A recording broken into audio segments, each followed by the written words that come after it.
السلام عليكم الاخوان والاخوات، كيف الحال والاحوال؟ كنتمنى تكونوا بخير وعلى خير. كيقول لك المثل احسن طريقه للدفاع هي الهجوم، وهذا الشيء اللي كتشوفوه الان بعد ان امريكا عطات المغرب من بين اقوى الاسلحه عندها اللي ما عطاتهمش لبعض الحلفاء ديالها، وهو منظومه الهيمارس وصواريخ الباليستيه. بدات الخلعه تلقي مني تدب في دباديب النظام العسكري، وهذا كيف لا، وحتى المعارضه ديالو بدات فيها هذا الخوف وهذا كيفاش التسليح ديال امريكا للمغرب. هادشي اللي غنشوف في هذا الفيديو. الصحفي المعارض بطبيعه الحال كيناقش هذا الشيء وكيتسائل علاش امريكا اكيد عارفه شي حاجه، اكيد عارفه ان تبون غادي روسيا يتقدى الاسلحه، عندها شي خبر هو هذاك يعني، وبدات في الحمله ديالها اللي عطاتها تقريبا الاسلحه اللي ما عطاتهمش الاوكرانيا، في عز الحرب. يعني هناك شيء في الكواليس. نخليكم تشوفوا هذا الفيديو المشوق من الاول حتى الاخير. بطبيعه الحال ما تنساش من واحد لايك، ولا كنت اول مره كتكتشف القناه هبط دير اشتراك، ونتلاقاو في اخر فيديو نشوفوا هاد الخلعات تلقي مني فين غتوصل. Les rapports de force entre l'Algérie et le Maroc sont en train de connaître des mutations majeures. Je vous avais prévenu, je vous ai bien dit que le Maghreb est devenu un échiquier pour les grandes puissances mondiales. Et bien hier, une information très importante, les États-Unis d'Amérique viennent d'accorder officiellement leur feu vert pour vendre des armes très sophistiquées, des équipements militaires très sophistiqués au Maroc.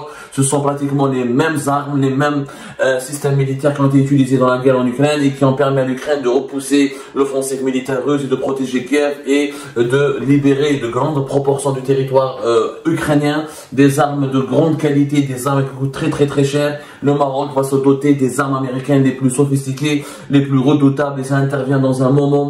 Oui, je vous avais bien dit que ces visites de très hauts responsables américains au Maroc ces derniers temps, depuis début de l'année 2023, avec le chef du FBI, le chef d'état-major des armées américaines, le chef d'état-major de toutes les armées américaines et plus récemment le chef de la CIA, William Burns. Et bien aujourd'hui, plutôt hier, le 12 avril 2023, l'Agence de coopération pour la défense et la sécurité, qui dépend directement du département de la défense américain, a officiellement transmis au Congrès américain la certification requise, c'est-à-dire le dossier qui permet de demander les autorisations nécessaires pour la vente de nombre de systèmes d'armes stratégiques au Maroc.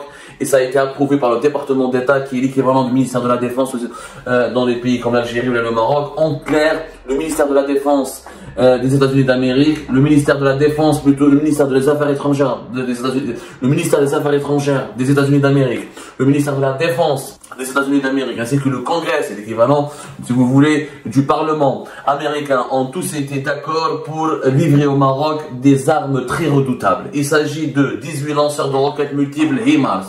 Les systèmes HIMARS, ce sont des systèmes de roquettes d'artillerie à haute mobilité. C'est une technologie de lance-roquettes guidée à longue portée. Ça se place sur un camion tactique de 5 tonnes et ça permet de tirer des roquettes d'une très grande précision. Et ça fait très mal aux ennemis ou aux armées des ennemis aux armées adversaires ou aux armées ennemies. Et ça fait de gros dégâts matériels et humains.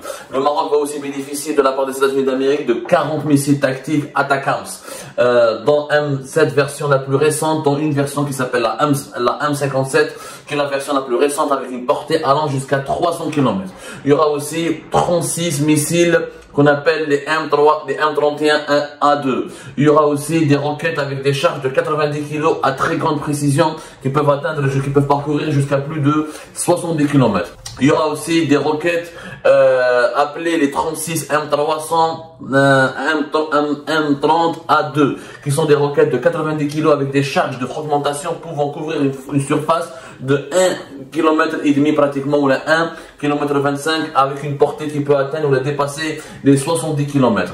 Le Maroc va aussi bénéficier de la part des États-Unis, va se faire livrer de la part des États-Unis d'Amérique, vont livrer aussi prochainement au Maroc 18 systèmes de gestion électronique du champ de bataille pour artilleurs, qui est la version la plus développée et qui donne la possibilité aux artilleurs de partager, de recevoir des données sur les cibles et les sources externes, ainsi que de les traduire en coordonnées précises pour l'artillerie ou pour l'aviation. C'est des systèmes très développées, qui ont encore une fois été testées sur le front ukrainien et qui ont fait très mal aux Russes, aux armes russes. En clair, ce sont des armes qui ont déjà prouvé leur redoutable efficacité et qui ont déjà fait du mal contre les armes russes sur le front ukrainien. Comme par hasard, ce sont les mêmes armes que le Maroc va recevoir bientôt, va utiliser éventuellement, naturellement, dans le scénario d'une confrontation militaire contre l'Algérie, dont 90% de ces armements, de ces équipements militaires sont russes. Donc c'est le théâtre ukrainien qui risque de sortir. Les États-Unis d'Amérique avec le Maroc ont imaginé la reproduction du théâtre des opérations ukrainiennes en Algérie, au Maghreb, contre l'Algérie. L'Algérie, armement russe. Les États-Unis d'Amérique qui vont armer jusqu'au dans le Maroc, des armes américaines qui ont déjà bousillé les systèmes et les équipements militaires russes en Ukraine. Donc ce sont avec ces mêmes armes qui vont être utilisées par le Maroc au cas où, par malheur, une confrontation militaire éclate entre l'Algérie et le Maroc. Encore une fois, c'est l'ukrainisation peut-être du Maghreb qui est en cours d'étude et qui est en cours d'évaluation aujourd'hui au niveau des centres de décision américains avec pour rentrer dans des centres du pouvoir américains qui ont décidé de tout miser sur le Maroc et de renforcer leur alliance militaire avec le Maroc. C'est une première. Il faut savoir que chaque véhicule IMARS, c'est-à-dire IMARS, H-I-M-A-R-S, il est accompagné d'un véhicule de transport, de missiles et de roquettes, d'un véhicule de chargement. La commande comprend en outre 3 camions blindés de remorquage et d'autres équipements de support.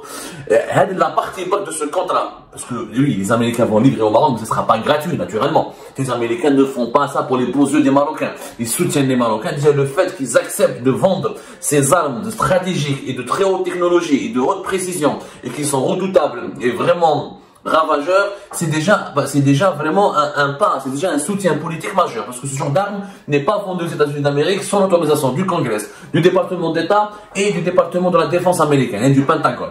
Il faut 3 autorisations aux États-Unis d'Amérique pour pouvoir vendre et donner ce genre d'armes. Et le Maroc après l'Ukraine, c'est pratiquement le Maroc qui va bénéficier de ces armes-là. C'est-à-dire que le Maroc a été érigé, a été élevé au rang des alliés les plus importants des États-Unis dans le monde. Il faut savoir que cette première partie du montant du contrat, elle est de 542,2 millions de dollars, c'est-à-dire 543, et c'est un communiqué officiel de l'Agence de coopération américaine pour la défense et la sécurité, qui dépend du département d'État de la défense, et du Pentagone, qui l'a confirmé effectivement cette information.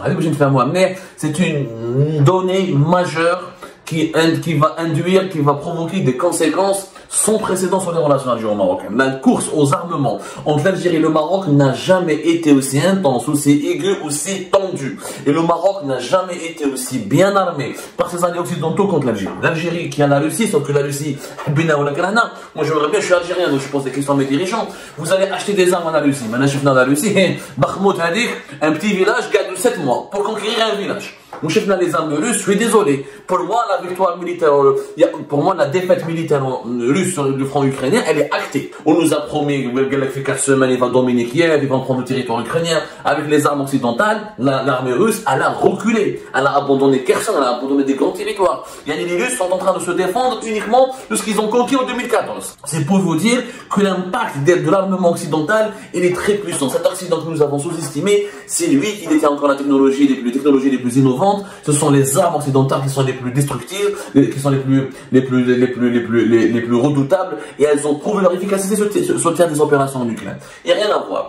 En plus de ce contrat de 542 millions de dollars accepté par les États-Unis d'Amérique et conclu avec le Maroc, il y aura un autre contrat qui est d'une grande importance aussi pour l'armée marocaine. Pourquoi? Parce qu'il s'agit de l'aviation cette fois-ci. Le Maroc va recevoir 40 bombes guidées, on appelle ça les Joint Stand-Off Weapons, je ne sais pas comment ça s'appelle en anglais, pour un montant de 250 millions de dollars. C'est des bombes, ce sont des bombes planantes guidées par une centrale avec GPS et qui a une portée jusqu'à 22 km si elle est larguée. C'est-à-dire qu'il y a une bombe qui est larguée directement dans le ciel et qui va être guidée et qui peut être guidée sur un champ de 22 km pour toucher sa cible. Et elle peut être à une altitude de 130 km. C'est quand même énorme, encore une fois, c'est un équipement militaire très sophistiqué, très dangereux parce qu'il est équipé avec, il y a des guidages finaux avec infrarouge, il y a une tête, elle peut par exemple contenir jusqu'à 225 kg d'explosifs. C'est simple, c'est une bombe qui est destinée à la destruction d'objectifs renforcés. C'est-à-dire ce sont des bombes vraiment qui vont faire beaucoup de dégâts et qui peuvent tuer beaucoup de gens. l'armée marocaine qui est déjà équipée par les F-16 de l'armée de fabrication américaine. Donc, grâce à ce nouveau contrat de 250 millions de dollars, qui se rajoute à ce premier contrat de 524 millions de dollars, en tout, c'est presque 800 millions de dollars. 542 plus 250, faites le calcul, nous sommes déjà à plus de 800 millions de dollars. C'est énorme, c'est énorme, c'est une acquisition d'armes importante. Oui, l'Algérie a l'habitude d'acheter des armes aussi, à coups de milliards de la part de la Russie, et sauf que les armes russes, encore une fois, ils ont prouvé leur inefficacité. Et je vous rappelle, c'est un élément important, que l'Algérie, pour le moment, l'a gelé. Elle a été contrainte de geler ses opérations d'achat militaire auprès de la Russie, parce que la Russie ne peut plus fabriquer d'armes comme avant, parce qu'elle est en guerre en Ukraine. Toutes les unités de production des équipements militaires russes sont orientées en faveur des besoins de l'armée russe sur le front ukrainien. Du coup, l'Algérie n'a pas encore reçu en 2022 ce qu'elle devait recevoir. N'oublions pas, et nous avions révélé cette information, l'Algérie devait commander pour 11 milliards de dollars d'armes à la Russie. Sauf que la Russie, ses usines sont occupées, saturées, et sont en guerre, donc la Russie ne peut pas tout livrer, l'Algérie doit patienter. Pendant ce temps-là, les États-Unis d'Amérique livrent les armes, comme Israël sont en train d'armer aussi le Maroc. Le Maroc donc risque de prendre une marge de manœuvre assez intéressante.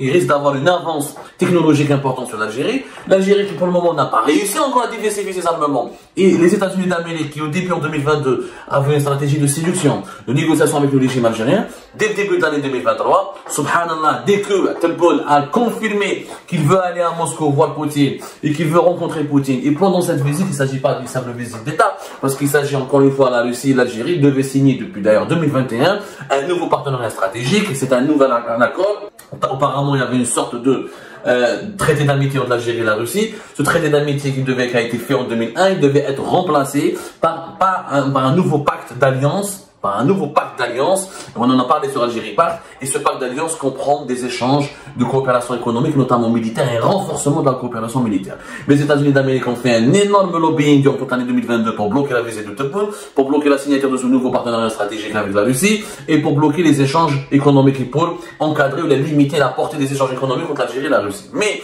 visiblement, le régime algérien qui avait donné des garanties assez importantes aux États-Unis d'Amérique aurait peut-être fait volte-face, et début de l'année 2023, Abdelmadjid Tebboune a fait de plus en plus de pas vers la Russie. Des hauts responsables russes sont venus régulièrement à Alger, et Abdelmadjid Tebboune veut aller à Moscou au mois de mai. Il est aussi invité dans l'été vers fin juillet 2023, parce qu'il y a le sommet Afrique-Russie, et l'Algérie aurait repris vous savez, les services de renseignement américains savent tout. C'est les meilleurs services de renseignement au monde. Ce sont les seuls qui nous ont dit, quand en février 2022, ils nous ont dit la guerre va éclater en Ukraine. Et la Russie va envahir l'Ukraine. On s'est tous moqués de la CIA et des services de renseignement américains. On leur a dit c'est de la manipulation. Poutine ne fera jamais ça. Il n'ira pas à Kiev. Il va pas s'en prendre aux civils ukrainiens. Il va pas vouloir conquérir l'Ukraine. C'est ce qui s'est passé au niveau de janvier. Les Américains en janvier 2022, ils avaient l'information, ils avaient tous les détails du plan de guerre de Poutine. C'est les États-Unis. Cela signifie quoi? Cela signifie que si les États-Unis d'Amérique ont décidé de renforcer leur présence militaire au Maroc, d'armer le Maroc, de renforcer les moyens militaires du Maroc, d'aider militairement et technologiquement le Maroc, c'est parce qu'ils ont reçu des informations confirmées. Les Américains, la police algérienne, la gendarmerie algérienne, ils font rien sans des données fiables. Aux États-Unis, toutes les décisions au plus haut commandement du pays sont prises selon des données fiables. Cela signifie qu'ils ont reçu des données fiables et confirmées. Mais l'Algérie va recevoir des armes de la part de la Russie en 2023. Quand Abdelmadjid Tebboune, quand il ira à Moscou, il ne parlera. Ce ne sera pas une simple visite amicale pour essayer d'appeler à la paix ou là pour essayer de conserver l'amitié historique entre les deux pays. Qu'il y aura des échanges et des rapports et ou là des livraisons d'armes ou là des contrats économiques et militaires assez importants qui vont renflouer les caisses de la Russie et qui permettront à la Russie de financer son effort de guerre. Donc les États-Unis d'Amérique, en colère, ils ont directement riposté en soutenant le Maroc, en privilégiant le Maroc et en essayant de développer des relations logistiques et technologiques et militaires hyper importantes avec le Maroc. Et le Maroc est en train de devenir un hub militaire, une base militaire importante américaine. Après une israélienne en même temps. C'est-à-dire que l'Algérie, son hostilité permanente vis-à-vis du Maroc, et son entêtement à ne pas maintenir un équilibre, une relation équilibriste, et à diversifier ses sources d'approvisionnement en armes et de ne plus privilégier uniquement la Russie, ça a permis, elle a incité le Maroc à s'allier avec Israël, et Israël depuis 2021 développe il y a toute une littérature là-dessus et des détails très précis des bases militaires importantes au Maroc. Les États-Unis d'Amérique qui ont un petit peu voulu rétablir, qui sont revenus vers de meilleurs sentiments vers l'Algérie en 2022, qui ont voulu essayer de rétablir un équilibre dans leur rapport en Algérie et le Maroc, ont été poussés par le virage russe et par l'entêtement du régime algérien et par les promesses non tenues, parce que les dirigeants algériens ont promis à Washington de rester équilibristes, de ne pas privilégier la Russie, de ne pas financer l'effort de guerre de la Russie et de ne pas contribuer à l'expansionnisme de l'influence russe en Afrique du Nord. Visiblement, les dirigeants américains, les services secrets américains ont pu peut-être recevoir des informations qui indiqueraient ou qui prouveraient que les dirigeants algériens ont menti, qui disent qu'ils font des promesses, mais dans les coulisses, ils font totalement autre chose. Ils trompent, ils ne respectent pas les engagements qui ont été pris vis-à-vis de Washington. Et bien Washington et la Maison Blanche et le Pentagone ont décidé de frapper fort. Ils envoient 3 des plus hauts responsables des services de sécurité de l'armée américaine. Le patron du FBI fin février était au Maroc. Début mars, c'est le chef d'état-major des armées américaines qui était au Maroc.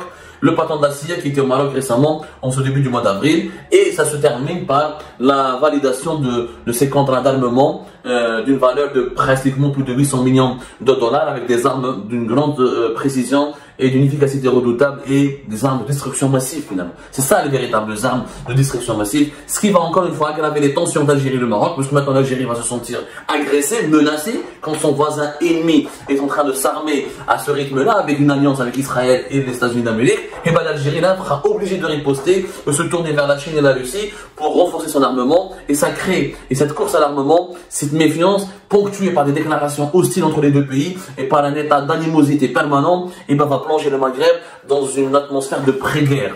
Il y a des bruits de bottes, il suffit d'une petite étincelle pour qu'une confrontation militaire éclate entre les deux pays et pour que les grandes puissances transforment le Maghreb, encore une fois, en un ring de boxe où ils vont régler leur compte pour essayer d'imposer leur agenda et leur feuille de route.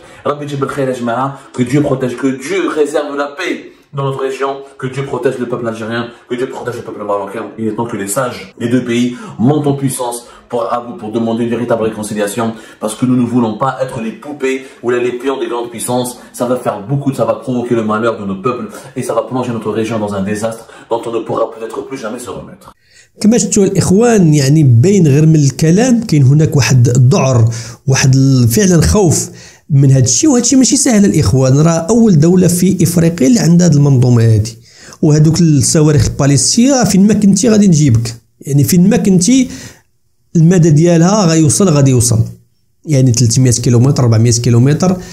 وخلاص منظومه الهيماريس راه معروفه في الحروب، خصوصا الحروب الحديثه. عطينا الراي ديالك في هذا الموضوع، اش بان لك في هذا الشيء؟ كاين شي حاجه تطبخ في الكواليس ولا فقط امريكا كتخلع الهوكيين، او كاينه شي حاجه نيت واش القضيه اللي اعتمدها المغرب دابا الدفاع احسن وسيله للدفاع هي الهجوم؟ تفاعل معايا في هذا الفيديو وعطينا الراي ديالك. الراي ديالك مهم ومهم بزاف، وعبر على راسك اولا وقبل كل شيء. نتلاقاو في فيديو اخر، ما تنساش لايك، وشكرا للناس كيديروا لايك قبل ما يسالي لا فيديو ويخليو كومونتير، ولا كنتي اول مره بطبيعه الحال ما تنساناش من الاشتراك. والى اللقاء في فيديو اخر ان شاء الله. اللي يجيب هذه الحرب هذه، ولكن الا كتبها لك الله ما عندك ما دير. تهلا.